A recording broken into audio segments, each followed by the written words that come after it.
Hello दोस्तों, एक बार फिर से आप सभी का आपके अपने YouTube चैनल पर स्वागत है। आज के इस लेक्चर में हम बात करने वाले हैं कि open sphere for Euclidean metric space क्या होता है। इसके बारे में इस लेक्चर में हम बात करेंगे। तो यानी कि यह मेट्रिक स्पेस का एक और लेक्चर है।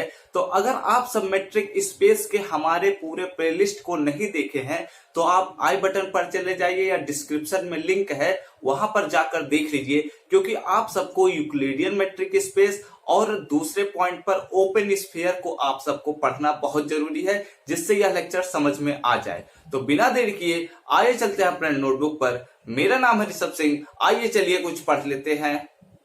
अगर आप सब इस चैनल पर नए हैं तो नीचे दिए हुए रेड बटन पर क्लिक करके सब्सक्राइब कीजिए और बेल आइकन को ऑल पर सेलेक्ट कीजिए, जिससे हमारे अगले वीडियोस के नोटिफिकेशन आपके पास सबसे पहले पहुंचे।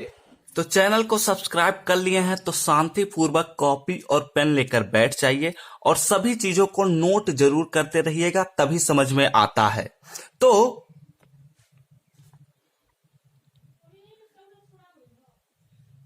तो चैनल को सब्सक्राइब कर लिए हैं तो शांति पूर्वक कॉपी और पेन लेकर बैठ जाइए और सभी चीजों को नोट जरूर करते रहिएगा, तभी समझ में आता है। तो देखिए, मेट्रिक स्पेस के इस लेक्चर में हम बात करने वाले हैं कि open sphere for Euclidean metric space क्या होगा, इसके बारे में ही हम बात करने वाले हैं।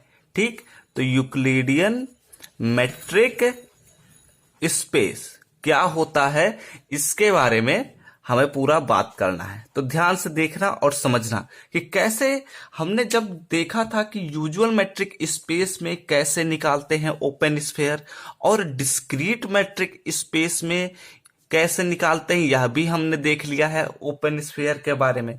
तो अब इस लेक्चर में हम बात करने वाले हैं यूक्लिडियन मेट्रिक स्पेस में कैसे निकालते हैं। तो आप सबको दो पॉइंट्स के बारे में जानना होगा। पहला, यूक्लिडियन मेट्रिक स्पेस क्या होता है, तो उसका लेक्चर भी आप लोग पहले ही अगर नहीं देखे हैं तो आप आई बटन या प्लेलिस्ट में चले जाइए, वहां पर यह वीडियो मिल जाएगा। और दूसरा चीज, ओपन स्फीयर क्या होता है, इसके बारे में भी आप सबको पता होना चाहिए। तो यह भी लेक्चर आप सबको मिल ही जाएगा। तो अब ध्यान से समझो कि यूक्लिडियन मेट्रिक स्पेस में हम ओपन स्फीयर को कैसे निकालते हैं। तो देखो, बहुत ही बेसिक और सिंपल सा तरीका है, जरा ध्यान से देखना, समझ में आ जाएगा। देखो, अगर हम मानते हैं, हम जानते हैं कि since R square D be a Euclidean metric space, Euclidean metric space, ये चीज हमने प्रूव ही कर दिया है। तो आर स्क्वायर डी कैसे मेट्रिक स्पेस बनता है, वह भी यूक्लिडियन मेट्रिक स्पेस, यह चीज हमने प्रूव कर दिया है। तो ये हो गया यूक्लिडियन मेट्रिक स्पेस, जहां पर D of X comma Y का जो वैल्यू होता है वह क्या होता है, under root x1 minus y1 का whole square plus x2 minus y2 का होल स्क्वायर। ये चीज हमने पहले ही बताया है। जहां पर जो x for all x is equal to होता है x1 comma x2 and y is equal to है यहां पर हमारे पास y1 कामा y2, और ये x और y जो हैं वो हमारे सेट आर स्क्वायर से ही बिलोंग करते हैं। ये बात हम लोग पहले ही जानते हैं, तभी यह यूक्लिडियन मेट्रिक स्पेस बनता है इस मेट्रिक के अंतर्गत ही। ठीक, तो यहां पर हमें निकालना है कि इसी मेट्रिक स्पेस का ओपन स्फीयर कैसे निकालेंगे, इसी के बारे में हमें समझना है। तो यहां पर सपोज करो, लेट हम मानते हैं कि ए कोई पॉइंट है इस मेट्रिक स्पेस का जिसका वैल्यू है x0 कामा y0 और यह भी बिलोंग कर रहा है हमारे सेट के ही अंदर। ठीक, सेट के ही अंदर यह पॉइंट भी बिलोंग कर रहा है।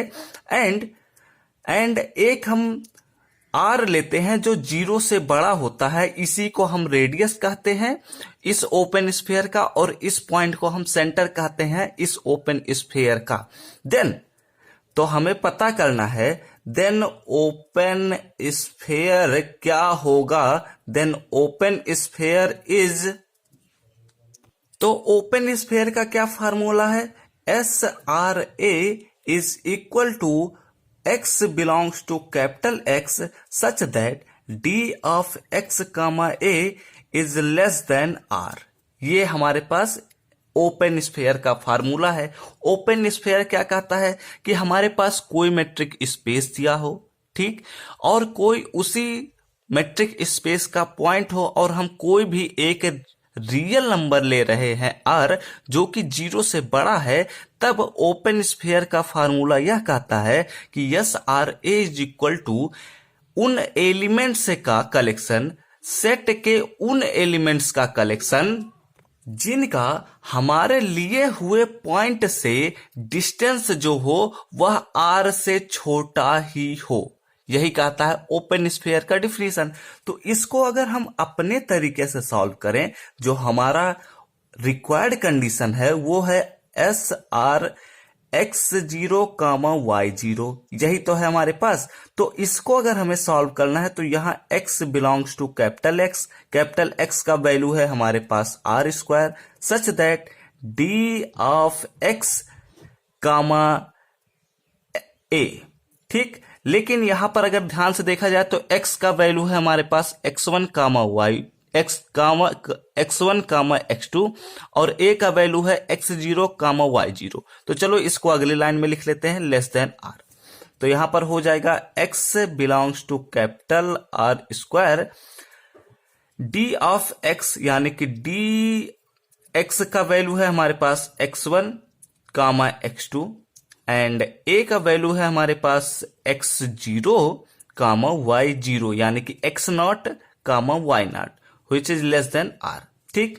अब इसको अगर हम ध्यान से देखें तो हमारे पास इसका फार्मूला ये है, यानी कि इसका भी फार्मूला यही बनेगा। तो यहां से हम मैट्रिक का कंडीशन जो हमारे पास दिया है उसको यूज करें तो यहां पर हमारे पास बनेगा under root x1 minus x0 का whole square plus x2 minus y naught का होल स्क्वायर, यही तो हमारे पास बनेगा। और यहां से अगर देखा जाए तो यह वैल्यू जो है वह r से छोटा है, ठीक। तो इस दशा में हमारे पास एक काम करो, इसको ऐसे लिख दो। यहां पर हम सपोज कर लेते हैं कि x का जो मान है वह हमारे पास है x कामा y है, ठीक है, जिससे हमारा समझने का तरीका जो होगा वह बहुत ही आसान हो जाएगा, इसलिए हम ये लिख रहे हैं।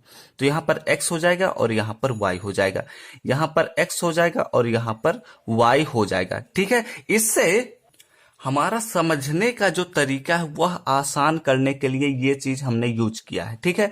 तो इसको अगर एक बार हम फिर से लिख देते हैं तो यहां पर हो जाएगा x belongs to R square such that under root x minus x naught का square plus y minus y naught का स्क्वायर लेस देन r, ठीक।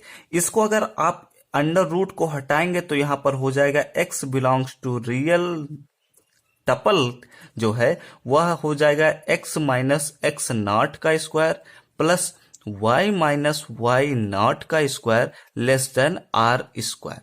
तो अगर आप लोग यहां से ध्यान से देखें तो हमें पता है कि सर्कल का इक्वेशन क्या होता है। Since the equation of circle is क्या होता है, यही तो होता है कि x square plus Y square is equal to R square. तो अगर इसको हम पूरा x मान लें तो x square plus Y square less than R square है, यानी कि क्या बात यहां से निकलती है कि जो हमारे पास सर्कल है यह मान लेते हैं एक सर्कल है, ठीक है। सपोज कर लो यह एक सर्कल है, ठीक। तो इस सर्कल का जो सेंटर है वो हमारे पास है a और रेडियस जो है वह हमारे पास है r, ठीक, ये है। लेकिन यहां पर अगर हमारे पास X square plus Y square is equal to R square होता तो हमारे पास बाउंड्री के भी एलिमेंट्स आ जाते इस सर्कल के, लेकिन यहां पर लेस देन आर स्क्वायर है, लेस देन आर स्क्वायर है, यानी कि इस बाउंड्री के पॉइंट्स के छोड़कर, इस बाउंड्री के पॉइंट्स को छोड़कर जितने बचे हुए इस सर्कल में एलिमेंट्स हैं उन सभी एलिमेंट्स का कलेक्शन ही हमारे इस ओपन स्फीयर में आता है। बात क्लियर हो गई? यानी कि यहां से एक बात यह पता चली कि जो यूक्लिडियन मेट्रिक स्पेस का ओपन स्फीयर है इसमें सर्कल के बाउंड्री पॉइंट्स को छोड़कर बचे हुए जितने भी पॉइंट्स हैं, इस सर्कल में जितने भी पॉइंट्स आते हैं वो सभी पॉइंट्स हमारे यूक्लिडियन मेट्रिक स्पेस के ओपन स्फीयर में आते हैं, जो हम सेंटर ए लेते हैं और रेडियस आर लेते हैं। तो यहां से इसको लिखिए कि ओपन स्फीयर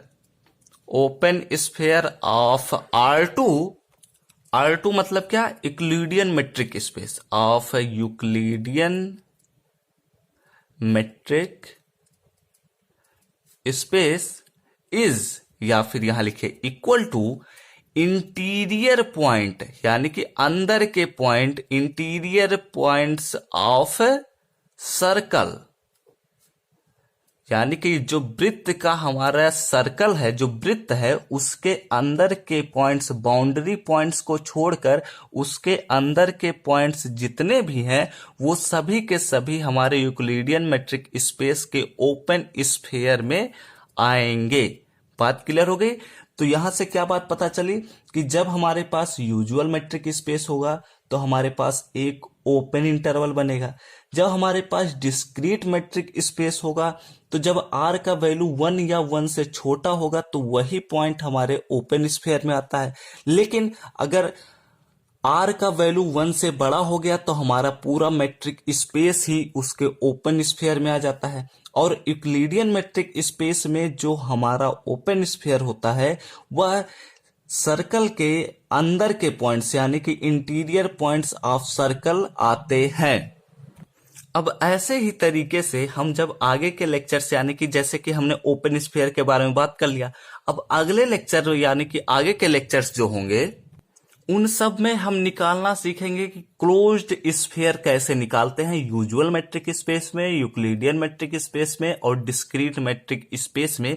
इन तीनों मेट्रिक स्पेस में क्लोज्ड स्फीयर को कैसे निकालेंगे इसके बारे में भी हम बात करेंगे। लेकिन ये लेक्चर अभी खत्म नहीं हुआ है। इस लेक्चर में हमारा जो क्वेश्चंस है, एग्जाम्पल्स है, उनके बारे में भी बात कर लेते हैं। तो देखो यहीं पर ही एक न्यूमेरिकल अगर हम बनाते हैं, तो अगर हम एक न्यूमेरिकल बना लें ऐसे कुछ कि a का वैल्यू हम ले लेते हैं कि 1,1 ले लिए, और r का वैल्यू हम सपोज कर लेते हैं and r is equal to मान लेते हैं कि 2 है, ठीक है, जो ग्रेटर देन 0 है। तो यहां से अगर यही चीज हम अप्लाई करते हैं इस पर, तो यहां से अगर हम निकालना चाहें तो ओपन स्फीयर जो होगा, देन ओपन स्फीयर अगर ध्यान से समझें तो डायरेक्ट यहां से कह सकते हैं कि जितने भी दो रेडियस को मानते हुए, 1,1 को सेंटर मानते हुए, चलो मान लेते हैं कि यह एक R2 प्लेन है, ठीक है, तो 1 पॉइंट यहां होगा, एक 1 यहां होगा और एक 1 यहां होगा, तो यहां पर एक पॉइंट मिलेगा। इसी पॉइंट को सेंटर मानते हुए दो रेडियस का, यानी कि 1 यहां हुआ तो 1 एक यहां होगा, ठीक है, 2 यहां होगा, और यहां पर 1 हुआ तो यहां पर 2 होगा, ठीक। तो इसी को ऐसे मानते हुए एक हम सर्कल अगर ड्रा करते हैं, बस सपोज करो कि ऐसे एक सर्कल है, तो इस सर्कल के बाउंड्री पॉइंट्स को छोड़कर जितने भी इसके अंदर के पॉइंट हैं वो सभी पॉइंट इस ओपन स्फीयर के पॉइंट्स बनेंगे, ठीक है, यानी कि interior point of circle whose centre is 1,1 and radius is r, यानी कि 2 है हमारे पास। तो ये हम डायरेक्ट भी अब बता सकते हैं क्योंकि हमने यह चीज प्रूव कर दिया है। ऐसे ही हमने क्या किया था, जब डिस्क्रीट मेट्रिक स्पेस में पढ़ा था तो हमने डायरेक्ट ही बता दिया था, लेकिन एक बात यह भी ध्यान रखो कि जब आप यूनिवर्सिटी के एग्जाम्स को अटेम्प्ट कर रहे हैं, वैसे तो ये यूनिवर्सिटी के एग्जाम्स में नहीं पूछता है कि न्यूमेरिकल कैसे सॉल्व करें, लेकिन अगर आपसे पूछ रहा है तो आप डायरेक्ट मत करिएगा।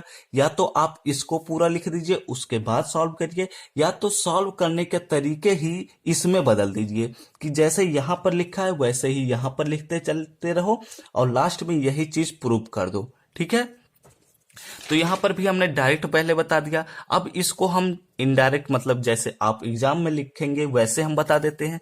यहां पर देख लो, yes R A is equal to हमारे पास है x belongs to R square और d of x comma a less than r।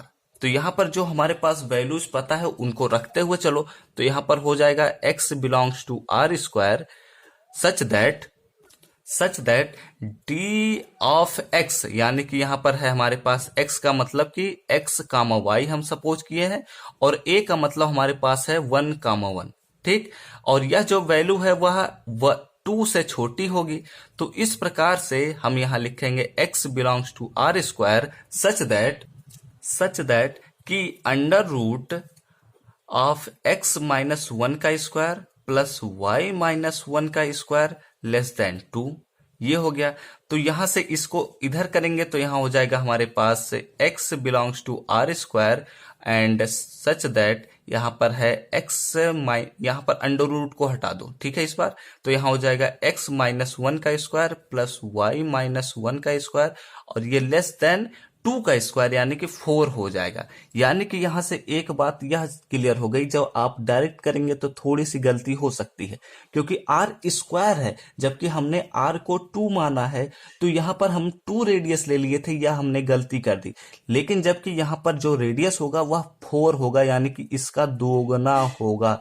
ये हमारे पास रेडियस होगा यानी कि इसके अंदर के जितने भी पॉइंट्स होंगे वो सभी पॉइंट्स हमारे इस सर्कल के अंदर के इंटीरियर पॉइंट्स ही हमारे ओपन स्फीयर बनाएंगे। यानी कि जब भी हम रेडियस लेंगे तो उसका दोगुना हो जाएगा यूक्लिडियन मेट्रिक स्पेस में।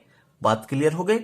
तो यहां से क्या बात पता चली कि ऐसा एक सर्कल ड्रा होगा जिसका जो सेंटर है वह 1,1 है और रेडियस जो है वह 4 है, और इसी 4 रेडियस के अंदर के जितने भी पॉइंट्स हैं हमारे सर्कल में जिसका सेंटर 1,1 है, वही पॉइंट्स ही इस ओपन स्फीयर के पॉइंट्स होंगे। बात क्लियर हो गई? तो ये हो गया हमारे पास open sphere of Euclidean metric space. तो अगर यह वीडियो अच्छा लगा हो तो लाइक कर दो और कमेंट करके बताओ आप सबको यह वीडियो समझ में आया है या नहीं। और ऐसे ढेर सारे वीडियोज के लिए इस प्लेलिस्ट के अगले वीडियो के नोटिफिकेशन पाने हो तो इस चैनल को सब्सक्राइब कीजिए और बेल आइकन को ऑल पर सेलेक्ट कीजिए, जिससे हमारे अगले वीडियो के नोटिफिकेशन आपके पास सबसे पहले पहुंचे। और घर पर रहिए, सुरक्षित रहिए, पढ़ते रहिए, खेलते रहिए और आगे बढ़ते रहिए।